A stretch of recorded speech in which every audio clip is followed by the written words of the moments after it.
This episode of Own the Grey is brought to you by I Am. Discover your unique talents, realize your potential, and align to your path. Take the first step to uncover your life purpose by visiting debrajones.ca/courses.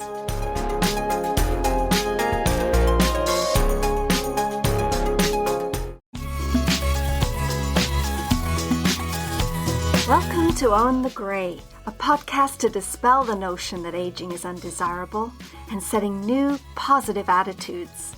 I'm Debra Jones, and I believe you can be vibrant and healthy throughout the best years of your life. Robert Fisher and Christina Sheffer like to call themselves life veterans. Combined, they've survived life experience from cancer to divorce, military service, addiction recovery, and more. Upon reflection of these challenges, they discovered that if we're to live a long and fruitful life, we need a focus. They realized that some structure and planning can help us reach our goal. So they created Living Better in the Later Years as a platform to share their combined wisdom and resources. They went on to develop a list of 12 keys, action steps that focus on 3 areas of your life: your body, your mind, and your time. And they created their ultimate contingency plan for the inevitable, which they'll share with us later. I invited them both onto Own the Grey to share their 12 keys to living better. Robert and Christina, welcome to Own the Grey and Happy New Year. Thank you. Happy New Year to you. It's great to be here. You know, January would be the perfect time to start following the 12 keys, once a month until next year. But you can start in whichever month you're listening to this, can't you? Is there an order to how you share these 12 keys with people? Yes, we did develop the 12 keys and provide them in a systematic format, each of which builds on the other. We start first of every year. In fact, today, as we talk, we release key number 1, which is plan for a great year, using Stephen Covey's theories, if you will, of start with the end in mind. And then as you progress through these keys throughout the 12 months of the years, the first of every month, we provide that next key, which builds upon the latter. And we kind of build on a strong body, then a strong mind and making a contribution, and then protecting yourself, and then ending the year with an assessment to kind of build a continuous cycle, if you will. So, and then we progress through those things every year, over and over again over time, to slowly build this continuous improvement cycle. There's one key a month, which is intended to create quite a bit of focus during that month on one thing. And in addition to the key, every Friday we release articles to the mailing list, articles that are linked to the key for that month. So there's quite a bit of reinforcement within every month. So how did you come up with the 12 keys? Why 12 keys? And what's the importance of each key? What is the 12 keys about? Yeah, so maybe I'll pick up where this kind of evolved from. We really created these throughout the COVID period. We, like many others, kind of isolated with opportunities to think a little differently, to look inward a little bit. And as we assessed during that COVID period, we were able to reflect on kind of something that was near and dear to both of us, and that was sharing what is essential to a long and fruitful life. And we started to assemble that. And during those conversations, we evolved the framework. And we actually, several months into the pandemic, we grew very tired very quickly of all of the woe is me that was occurring. Now, there's lots of reasons for people to be upset or challenged or emotionally stressed. But there was so much that was reinforcing the negativity. And we looked at each other and said, how can we make a difference? How can we change this to a positive? So we started something every month we called Robert's Roundup. And it was really pumping a little sunshine, apolitical, non-religious, no world this, and nothing negative. It was only find the positive in life. And there's talk about building on those and sending a very positive message. And from that articles and those monthly publication, we evolved these 12 keys and started to develop them. So maybe we should get into what these 12 keys are. Sounds good. All right. Yeah. So the 12 keys are effectively 12 areas of a person's life that are essential to long and fruitful. If you think about some person's life, if you do very little, just status quo, your life is father time fights against you every year. Your life slowly goes down in capability and capacity, and until at some point it ends. These 12 keys, 12 areas, are designed to really kind of move that curve out, live a longer life, and improve the quality of your life in every given year. So it's kind of for those engineers that are listening, it's kind of the area under the curve. It grows, if you will, both the length and the quality. Mm-hmm. We built these in kind of a comprehensive collection and provide them in a systematic format. And what I mean by comprehensive is we've taken these 12 keys, and each key in a particular topical area talks about some critical information that is essential for people to know. And then it shares best practices, some 20 to 35 things in each area that somebody can look down through and say, you know what, you could try this or maybe that to make some change in your life that provides improvement. And then as those keys evolve from topic to topic to topic each and every month, you build on that systematically throughout the year to build kind of a continuous improvement cycle. And I think the basic description, and we'll go into them one by one, but the basic description is you begin the year by laying a plan. You end the year by assessing how well you did. We have tools for each of those. And then in the middle, you progress. First of all, it's kind of all about body. Get your body in what people call its best state so that you can be most productive. Then there's some sections about the mind, optimizing use of your mind, and then some contingency, like avoid the bad stuff is sort of the last section before assess your year. Debra, to some degree, and for those listeners familiar with Maslow's hierarchy, it does kind of start that way, the foundational level of your body and physical health. Once you have that, you have your capability, then you can grow your ability to do more, learning more, being more productive, making a contribution to others. And then, finally, how do you protect it all, given that you built this strength up over time? Really interesting. Yeah. So then the first one, and this is January's task for everybody, if you're listening to it in January, what would be the first one? So the number one is planning to have a great year. And again, we tip our hats to Stephen Covey, who talks about starting with the end in mind. Life can just happen to you if you allow it to. But we're big fans of, taking action. So we provide kind of a template for putting together the year's plan. And we talk about what is your vision long term? What's your mission? What principles do you really want to live by? And kind of force you to kind of think through what's important to you. Then we highlight the 12 keys, 12 behavioral areas and opportunities for best practice. And we suggest, so we kind of take you through what goals and behaviors do you want to tweak or adjust this coming year to build upon those 12 areas.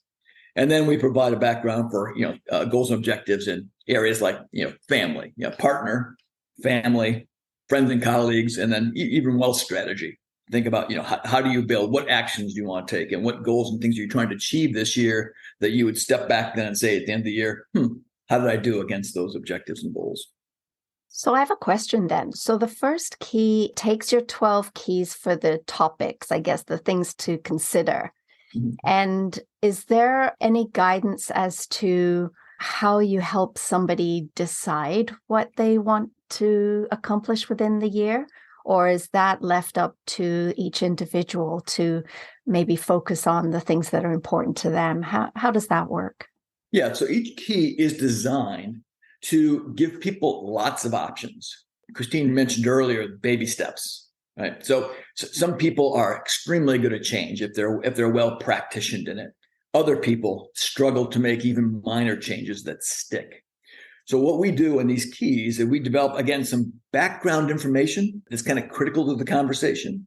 We provide an objective, and then most importantly, this collection of best practices.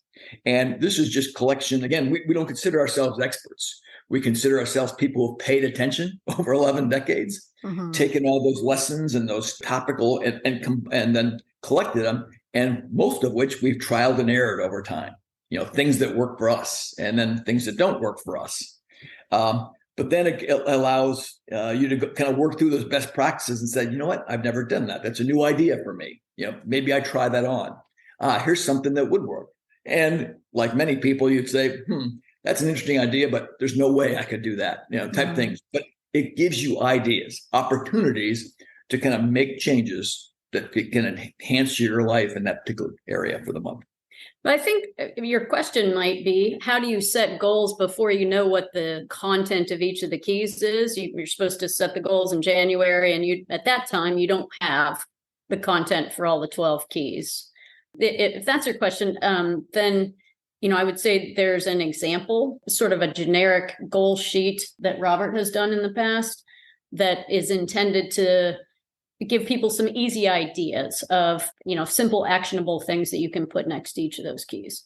Cool. And further, if you go to www.livingbetterinthelateryears.com, it gives so many of those ideas because it lists, once you put your email in, you get these keys every month, but you also have access to the previous years. And we enhance and evolve those keys every year to make them bigger, better, add more ideas, new best practices as we discover and share those.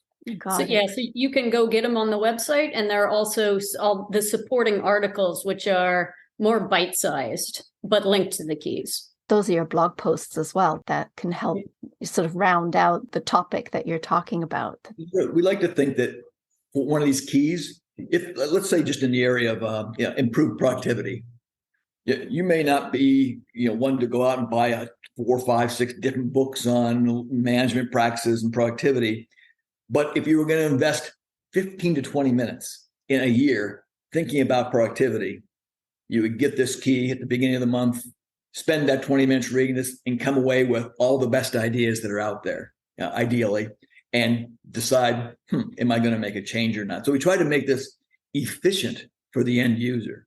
Again, we're not experts in these things, but we found these, share them, give somebody the opportunity to say, here's something I can do something with as efficiently as possible. Gotcha. So what's key number 2 then? Key number 2 is sleep well. This one is near and dear to my heart. I think I've read everything that I've been able to get my hands on how to improve sleep. So we cover that pretty comprehensively. And additionally, we're very experienced with dealing with jet lag, and that's a slightly a nuanced skill set within the sleep well topic. So we cover that to some degree as well. The third one is enjoy healthy eating, which has lots of information and tips on how to do that, but how to make it really enjoyable. The key word here is enjoy healthy eating. So nothing about us is extreme or creates any variety of hardship, but we think this is critically important. For sure. What's number 4? Number 4 is stay fit and grow stronger. Also really important as we age, Father Time takes its toll. And if you don't push back, then you'll lose everything you work to attain in life. It covers things that the current wisdom suggests are most important as you age. For example, strength training. Maybe I pick up the number 5, 2 through 4, which Christine just outlined, really focuses on the body, kind of the physical foundation, right? So it provides you the ability to then make a contribution. And as I think about the next 4 keys, number 5 is learn more. In other words, grow your capability by learning new skills, new knowledge, new capabilities. And then 6 goes right into improved productivity. Now that you have a healthy foundation, now that you've expanded your capabilities, let's talk about your capacity to make a difference in this world, and preferably a positive contribution. And then we expand upon that in the next step by growing emotional resilience. Now that you have the capability and the capacity to give, do you have enough emotional bandwidth to go in the day in, day out, hard work involved, and making the world a little better place. Having built on that foundation, we kind of grow into making a contribution, and we from learn more to building productivity to growing emotional bandwidth, i.e. resilience, and then engaging positively with others. And again, positively, I mean constructively. How do you go through relationships with individuals, with others, with teams, and with society, where constructive benefit is and a win occurs for everybody involved. Gotcha. And then the next three are a little bit about avoidance of the negatives. So you've built your body, you've built your mind, you're investing in relationships. Now you want to avoid some of the bad stuff. Number 9 is prevent disease and illness, which I think we've all learned a lot about in the last couple of years. Number 10 is avoid addiction. And this one's kind of interesting because it covers a variety of forms of addiction, including technology, which is probably top of mind for many of us nowadays. 11 is create peace of mind. It's the concept that risk is threats times vulnerabilities. So you can size up the threats that you might face in life, and it's good to identify them. You can't always eliminate them, but what you can do is reduce your vulnerability to threats. So that one covers the different concepts, and also, of course, some tips and best practices for being ready for a variety of things that might occur. And so then the last one, step 12, which kind of rounds out the year or the 12 months, what would that be? Yes, Deborah. As you recall, we started with a plan. So naturally, in any good continuous improvement approach, at the end, you have to assess, how did it all go? And to be willing to take a look in the mirror and say, okay, I thought about doing this. Did I do it? I attempted to do this. Did I do it? How did it all go? We provide kind of a simple grade school approach to assessing those things and be able to take stock of how you did. I take a look at my own goals and I share my scores with folks online to say, here's how many A's I got, here's how many B's, how many C's, the occasional F, and then what the heck am I going to do about it? And it kind of sets the stage for the next 12 months, right? Because you go right from the assessment today, January 1st, a plan for the new year. Take those lessons learned from the assessment and then build upon those again, using all the information and the guidance and the opportunities articulated throughout each of the keys. Yeah, it sounds really doable. And I imagine that just focusing on one key for the month can help us make the most progress. Do you have any tips that would make it even easier for us to achieve our monthly goals? Well, one of the things we think is critical is we articulate baby steps. Yeah, that baby steps. We like that concept because, again, change is daunting for many people. And there's volumes and volumes and volumes of books to talk about change and how to go do it.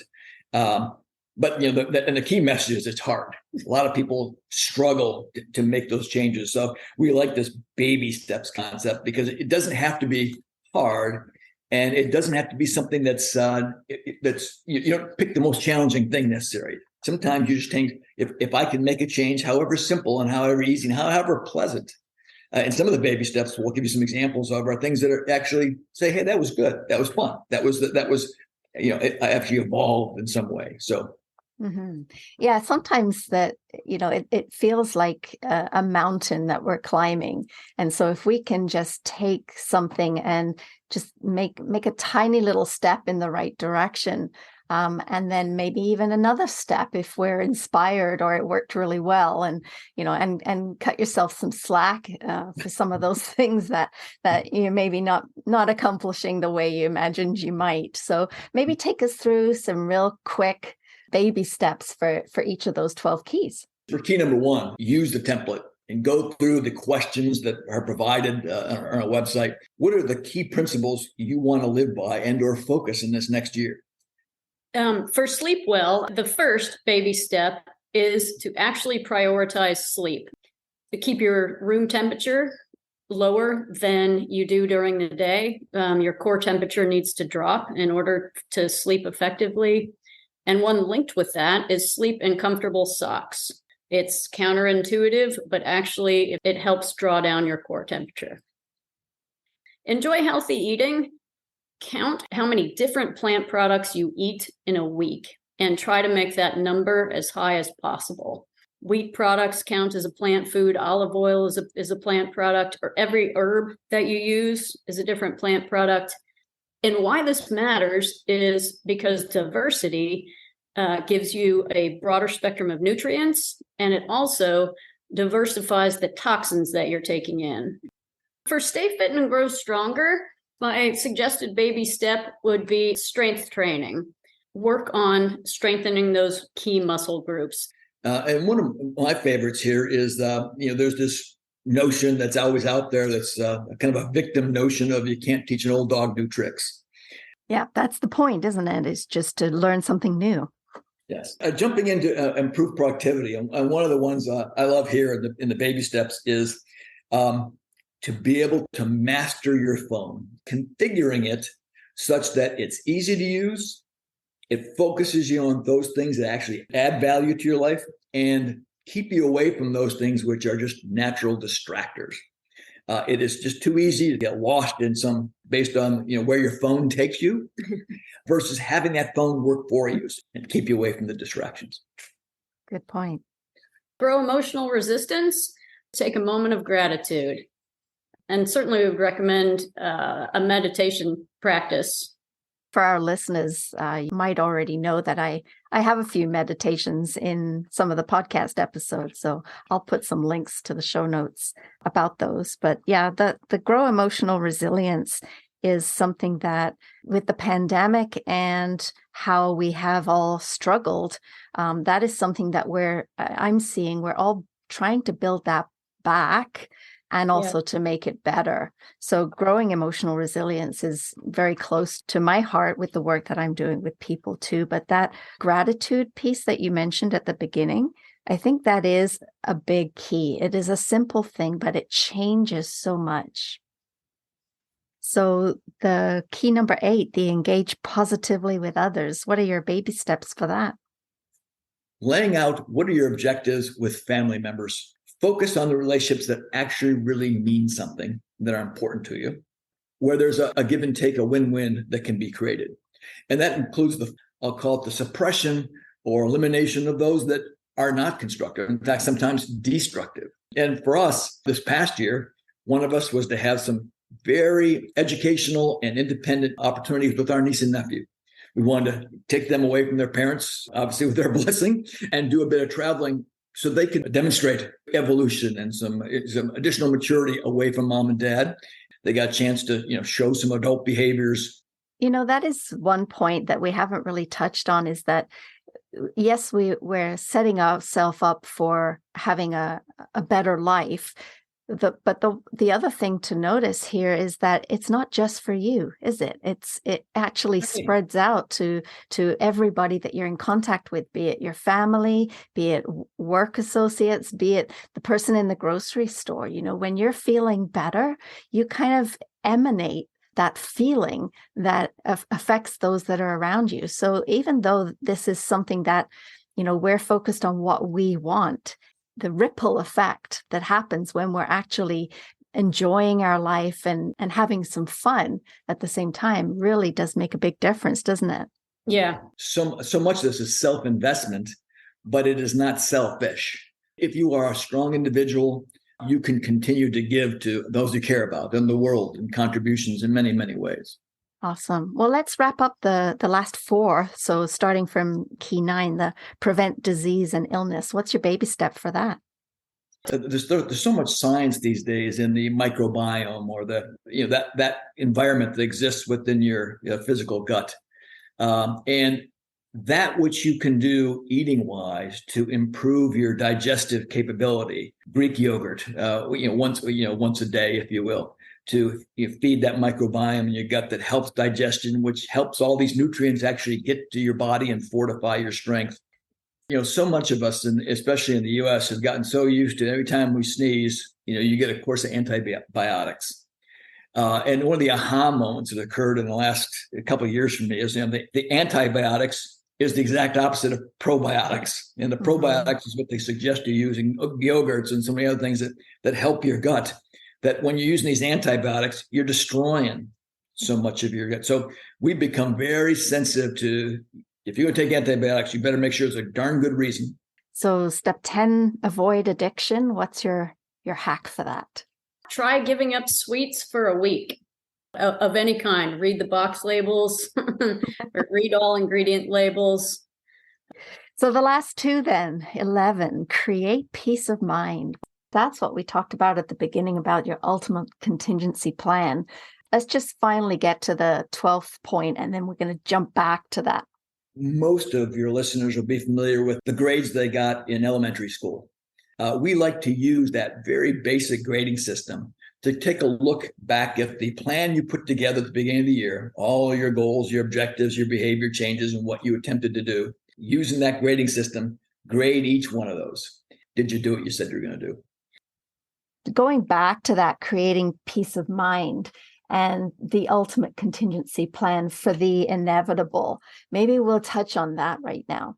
The objectives of the keys are really a long and fruitful life. We'd like to think every one of your listeners has as many years as possible, and each of those years is glorious in their own way. But we all recognize that ever since the dawn of man, it ends for everybody. The journey does come to a close.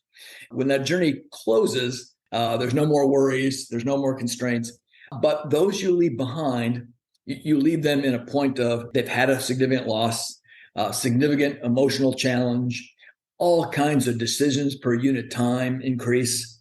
And that can be extremely stressful and anxiety filled and can take people off the track of their life.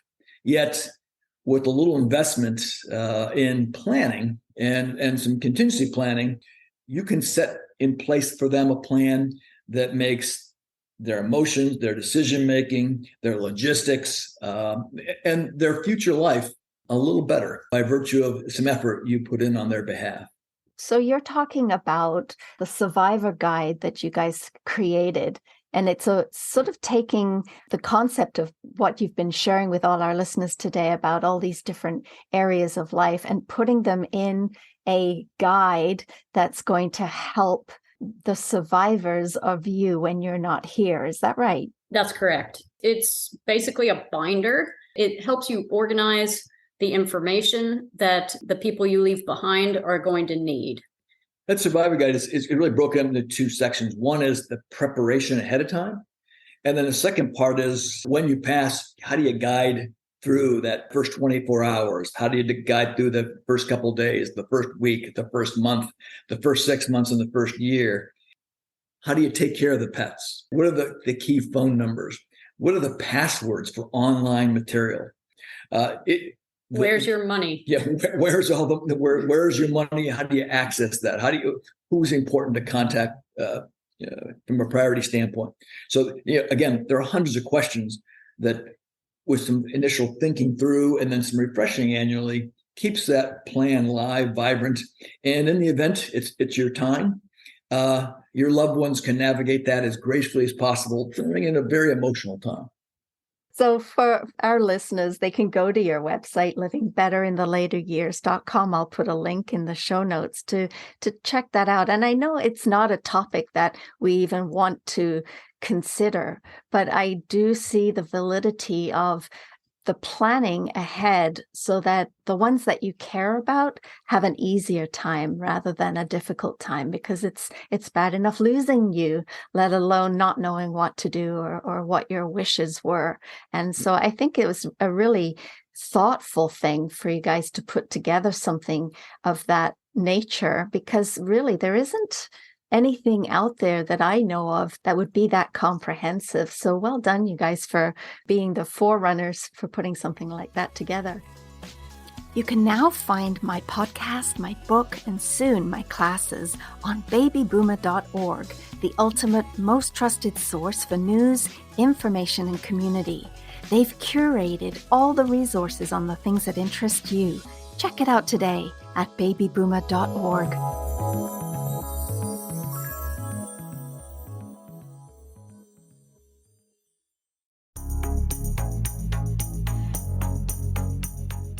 This episode of Own the Grey is brought to you by I Am.